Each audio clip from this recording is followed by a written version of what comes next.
I never thought getting the biggest promotion of my life would cost me the man I was supposed to marry. But looking back now, the red flags were always there, perfectly camouflaged as chivalry and traditional values. To fully understand how a single Tuesday afternoon in a corporate boardroom completely destroyed my 4-year relationship, you need to understand the dynamic between me and my ex-fiancé, Mark. I am 28 years old, and Mark is 31. We met 4 years ago at a mutual friend's barbecue. At the time, I was 24, fresh out of my master's program, drowning in student debt, and working an entry-level logistics job, making a meager $45,000 a year. Mark, on the other hand, was 27, established, and working as a mid-level marketing manager making around $75,000. Right from the start, Mark loved playing the provider. On our first date, he firmly pushed my credit card away when the check came. On our first anniversary, he surprised me with a weekend trip to a cabin upstate, insisting he had it completely covered. When my car broke down 2 years into our relationship and I was crying over a $900 repair bill I couldn't afford, Mark transferred the money into my account before I even finished hyperventilating. I thought I had found my rock. I thought I had found a partner who genuinely wanted to take care of me. I bragged about him to my friends. My mom constantly told me how lucky I was to find a traditional, dependable man in this generation, but what I didn't realize back then was that Mark's generosity was conditional. He didn't just enjoy taking care of me. His entire identity and self-worth in our relationship were intrinsically tied to the fact that he was the bigger earner. He liked being the captain of the ship. He liked being the one I went to for help. He liked the power dynamic, even if he masked it with flowers and dinner reservations. Fast forward to a year ago, we got engaged. It was a beautiful, intimate proposal in the same park where we had our third date. We started planning the wedding, setting the date for 6 months from now. By this point, my career had naturally progressed. I was making about $65,000 as a supply chain manager. Mark had gotten standard cost of living raises and was hovering around $80,000. We decided to split the wedding costs 50-50. Our budget was a strict $25,000. For me, saving $12,500 was a massive undertaking. I stopped buying coffees. I started meal prepping relentlessly, and I took on freelance consulting work on the weekends. I was exhausted, but I was determined to pull my weight. Mark, meanwhile, was comfortable. He easily put aside his portion and occasionally made subtle, patronizing jokes about my color-coded wedding budgeting spreadsheet. "Don't worry your pretty head about it," he'd say, kissing my forehead when I was stressing over floral costs. "If you fall short, I've got it covered. You know I always take care of you." I hated it when he said that. I wanted this to be our joint effort, but I kept my mouth shut. Then came the corporate restructuring at my company. It happened fast. Our vice president of operations unexpectedly resigned due to a family emergency, and my direct boss, the regional director, was instantly pulled up to fill his shoes. That left a massive, glaring vacancy at the director level. Our supply chain was in the middle of a massive fourth-quarter crisis with our biggest international client, a $4 million account that was threatening to walk. Management panicked. They didn't have time to interview outside hires. Because I had been the one personally managing the logistics for that specific client, the new VP called me into his office on a Tuesday afternoon. He didn't just ask me to hold down the fort. He offered me the regional director position, permanently. I was stunned. I was 28, bypassing at least 2 senior managers purely because I had the exact specialized knowledge they desperately needed in that exact moment. But it wasn't just a title bump. My salary went from $65,000 to $125,000 a year, plus a guaranteed 15% annual bonus based on regional performance metrics. My income literally doubled overnight. I went from making $15,000 less than Mark to out-earning him by nearly $60,000. I remember sitting in my car in the parking garage after that meeting, my hands physically shaking on the steering wheel. I was crying happy tears. All the late nights, the weekends working on spreadsheets, the stress of the wedding budget, it was all vanishing. I called my best friend Chloe screaming. Then, I drove straight to a high-end wine shop, bought a $200 bottle of champagne I normally would never even look at, and rushed home to our shared apartment. When Mark walked through the door, I popped the cork. I was practically vibrating with excitement. I sat him down on the couch, poured him a glass, and told him everything. I expected him to pick me up and spin me around. I expected him to be thrilled that our financial stress for the wedding was over. Instead, I watched a very subtle, chilling transformation happen on his face. His smile didn't reach his eyes. His jaw visibly tightened. He took a slow sip of the champagne, looked at the bottle, and said, "Wow, Director, isn't that a lot of responsibility for someone your age? Are you sure you're ready for that kind of stress?" I blinked, thrown off guard. "I already do half the work, Mark. Now I'm just getting the title and the pay for it. I'm making $125 grand. We don't have to stress about the catering limits anymore. We can upgrade the honeymoon. He set his glass down on the coffee table. The sound of the crystal hitting the wood was sharper than it needed to be. Right, he said, his voice flat. The money. That's great, babe. Really. I hope they aren't setting you up to fail. Corporate does that sometimes, you know. They throw a young woman into a massive role to be the scapegoat when things go south. It felt like he had just poured ice water over my head. I spent the rest of the evening trying to salvage the celebratory mood, but Mark was distant. He barely touched his dinner. He went to bed early, claiming he had a headache. I tried to brush it off. I told myself he was just shocked. I told myself he was worried about my stress levels. I was an idiot. The real nightmare started 2 weeks later. With my new salary kicking in, my first full paycheck was massive. We were sitting at the kitchen table on a Sunday morning looking at the wedding spreadsheet. We had been agonizing over our venue choices. Our dream venue, a beautiful botanical garden with a glass conservatory, was $30,000, putting us $5,000 over our total budget. We had reluctantly agreed to settle for a perfectly nice but slightly dark local country club that fit the $25,000 budget.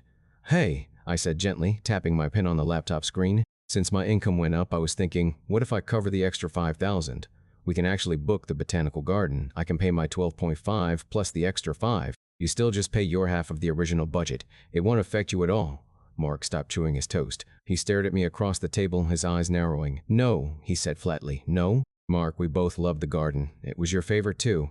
I said, no, Sarah. We agreed on a budget. We are sticking to it. But the budget was based on what we could afford. We can afford it now. I can afford it. Exactly, he snapped, his voice suddenly raising. You can afford it. And then every time we look at our wedding photos, I'm supposed to remember that my wife bought the venue because I couldn't. I'm not going to be a guest at a wedding you pay for. I was completely taken aback. A guest? Mark, it's our wedding. It's joint money now, basically. Who cares where the extra $5,000 comes from? I care, he practically yelled, standing up from the table. I'm the man in this relationship. I am supposed to be providing for our future. I'm not going to let you come in here and just bulldoze our plans because corporate threw some money at you. He grabbed his keys and left the apartment. He didn't come back for 6 hours. When he did return, he acted like nothing had happened, but a cold war had begun. The dynamic in our apartment shifted fundamentally. Mark stopped offering to pay for dinners. When we went to the grocery store, he aggressively demanded the cashier split the bill exactly in half, down to the cent, in front of a line of people. It was humiliating. He started making snide, passive-aggressive comments disguised as jokes around our friends. We were at a group dinner when our friend Dave asked how the wedding planning was going. Mark let out a harsh laugh. Oh, you'll have to ask the CEO over here. She's the one with the deep pockets now. I'm just the trophy husband along for the ride. The table went dead silent. I felt my face burn with embarrassment. I kicked him under the table, but he just smirked and took a drink of his beer. I tried talking to him. I tried sitting him down and explaining that my money was our money, that my success was our success. He would just nod rigidly, give me a hollow apology, and then find a new way to punish me for out-earning him the very next day. But I kept pushing forward. I thought it was just an adjustment period. I was so blinded by the history we shared, by the man he used to be, that I didn't see the massive glaring stop sign right in front of me. That brings us to the first massive twist. Despite Mark's temper tantrum about the botanical garden, we had already signed a contract and paid the non-refundable $5,000 deposit for the country club. I was disappointed, but I accepted it to keep the peace. About a month after my promotion, I was sitting at my desk at work when an email popped up on my phone. It was from the events coordinator at the country club. The subject line read, "Cancellation confirmation and deposit status." My heart dropped into my stomach. I opened the email. Dear Sarah and Mark, this email is to confirm that per Mark's phone call this morning, we have officially canceled your wedding date. As stated in your contract, the $5,000 deposit is non-refundable. We wish you the best in your future endeavors. I stopped breathing. I read it 3 times to make sure I wasn't hallucinating. I immediately called the coordinator. Hi Jessica, this is Sarah. I just got an email about our wedding being canceled. There has to be a mistake. Oh, hi Sarah, Jessica said, sounding deeply uncomfortable. No mistake on our end. Mark called about 2 hours ago. He was very clear. He said the wedding was off and to release the date. I told him about the deposit, and he said he didn't care. I hung up the phone. My hands were shaking so hard I dropped it on my desk. I left work early. I drove home, my mind racing. Had he found someone else? Was he breaking up with me over a promotion? When Mark got home from work, I was sitting at the kitchen table, the printed email resting in front of me. He walked in, took off his coat, saw my face, and froze. He looked down at the paper. You canceled our venue, I said, my voice eerily calm. You threw away $5,000 of our money without telling me. He crossed his arms, puffing his chest out defensively. I didn't throw it away. I made an executive decision for our future. An executive decision? It's our wedding. Why would you cancel it? Because, he sneered, his mask completely falling off, I refuse to stand up there in front of my friends and family and marry a woman who thinks she's better than me. You've been prancing around this apartment for a month acting like you own the place. I haven't acted like anything, I screamed, finally losing my temper. I've been working 70-hour weeks trying to learn my new role. You are projecting your own crippling insecurities onto me. I am not insecure, he roared back, his face turning red. You are emasculating me. You offer to pay for the venue like I'm some charity case. You buy expensive wine I can't afford. You're changing, Sarah. You're becoming a ruthless corporate bitch, and I'm not marrying that. I was crying now, tears of pure frustration and heartbreak. So what? The wedding is just off? 4 years, Mark. 4 years done because I make more money than you? Then he dropped the craziest condition I have ever heard in my life. He stepped forward, his expression softening into something dangerously manipulative. It doesn't have to be over, he said quietly. I still love you. I still want to marry you. But we need to restore the balance. What does that mean? I asked, wiping my eyes. It means, he said, pulling out a piece of paper from his briefcase. I spoke to a financial advisor. You are making roughly $45,000 more than me after taxes now. I want you to set up an automatic direct deposit. That extra $45,000 goes directly into a separate savings account that only I have access to. I will manage it. I will use it to save for our future house. That way, our checking accounts stay equal. You live on your old salary. I stay the head of the household financially. If you do that, I'll call Jessica and beg for our date back. I stared at him. The silence in the room was so heavy it felt like it was crushing my lungs. He wanted to confiscate my raise. He wanted to financially abuse me to protect his fragile ego. He wanted to force me to pretend I was still making $65,000 a year so he could feel like a big man. You're insane, I whispered. It's a compromise, he argued, getting defensive again. It proves you actually care about our marriage more than your ego. My ego? Mark, you are literally demanding I give you my money so you can pretend I don't make it. No. The answer is no. We fought for hours. It was the ugliest, most toxic argument of my life. Finally, I demanded we go to couples counseling. I told him I wouldn't marry him and I wouldn't give him a dime until a professional third party listened to what he was demanding. Surprisingly, he agreed, utterly convinced the therapist would take his side and tell me I was ruining the traditional balance of our relationship. We had an appointment scheduled for the following week. In the meantime, we were living as roommates. We slept in separate rooms. We barely spoke. That weekend, we had a mandatory family obligation. Mark's parents were celebrating their 35th wedding anniversary. We couldn't miss it without causing a massive family scandal, so we agreed to go and pretend everything was fine. Mark comes from a very traditional family. His mother, Eleanor, stayed home to raise the kids, and his father was an old-school, gruff businessman. I always got along with them fine, provided I smiled, brought a side dish, and didn't talk politics. We were sitting around the massive dining room table. Mark's brother, Greg, was there with his wife. The wine was flowing. I was exhausted, nursing a glass of Cabernet, just trying to survive the evening. Towards the end of the dinner, Eleanor stood up and tapped her glass with a spoon. I'd like to make a toast, she announced, beaming at her husband. She talked about their 35 years, the value of commitment, and the roles of a husband and wife. Then she turned her gaze directly to me. Her smile vanished, replaced by a cold, appraising stare. And I want to impart some wisdom to Mark and Sarah as they approach their own wedding, assuming it happens, she said. The entire table went dead quiet. Marriage is about trust, Eleanor continued, her voice echoing in the silent dining room. It is not a business transaction. It is not a corporate merger. And when a woman decides that her sudden paycheck is more important than her vows, when she demands legal documents to hoard her wealth from the man she claims to love, well, that is not a marriage at all. I froze. I literally felt the blood drain from my face. I looked around the table. Greg and his wife were staring at their plates, looking incredibly uncomfortable. Mark's father was glaring at me. I turned my head slowly and looked at Mark. He was staring intensely at his wine glass, refusing to make eye contact with me. Eleanor, I said, my voice trembling but loud enough for everyone to hear. What legal documents are you talking about? Eleanor scoffed, a nasty, condescending sound. Don't play coy, Sarah. Mark told us everything. He told us that since your little promotion, you've been demanding a prenuptial agreement to protect your money from him. He told us you threatened to cancel the wedding if he didn't sign it.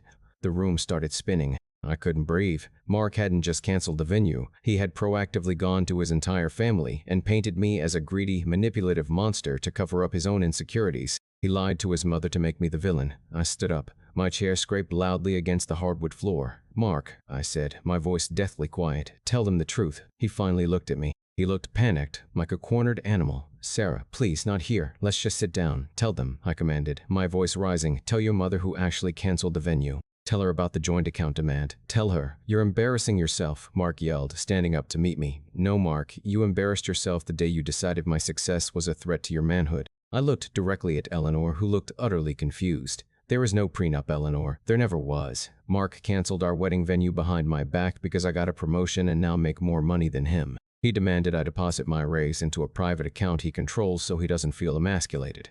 And when I said no, he lied to you. I didn't wait for a response. I grabbed my purse, walked out the front door, and ordered an Uber. When Mark finally came home 3 hours later, the fight was apocalyptic. He accused me of humiliating him in front of his family. I accused him of being a manipulative liar. The next day, we went to the couple's counselor. I thought, naively, that maybe a professional could break through his delusion. I was wrong. The therapist, an older woman named Dr. Evans, listened quietly as we both laid out our sides. Mark spun a masterclass in gaslighting. He used buzzwords like traditional values, biological imperatives, and financial unity. He painted his demand to control my money as a loving attempt to keep our dynamic stable. Dr. Evans looked at him, wrote something down on her notepad, and leaned forward. Mark, she said gently, it sounds like you are experiencing a significant crisis of self-worth because Sarah's income has surpassed yours. But trying to control her finances to artificially inflate your ego is not financial unity. It is financial abuse. Mark's face went rigid. Excuse me?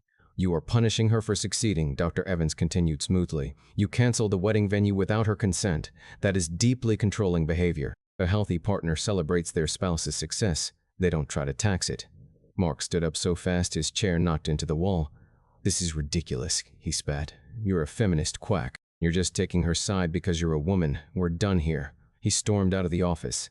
I sat there, tears streaming down my face, apologizing to Dr. Evans. She just handed me a tissue and gave me a look of deep, profound pity. You know what you need to do, Sarah, she said softly. And I did. I really did. But untangling a 4-year relationship, an apartment lease, and a partially planned wedding is terrifying. I went home that night prepared to finally end it. I was prepared to have the calm, rational breakup conversation. But Mark beat me to it, and he chose the nuclear option. When I walked into our apartment, the place was a mess. There were 2 large suitcases open on the living room floor. Mark was violently throwing clothes into them. What are you doing? I asked, dropping my keys on the counter. He didn't look up. I'm going to Greg's house. I cannot stay here. You have completely lost your mind, and you dragged me to a therapist who insulted my character. He zipped the first suitcase with aggressive force. I have made my decision, Sarah, he said, turning to face me. His eyes were cold, completely devoid of the love I thought was there for 4 years. I am giving you an ultimatum, he stated, pointing a finger at me. I am leaving for 1 week.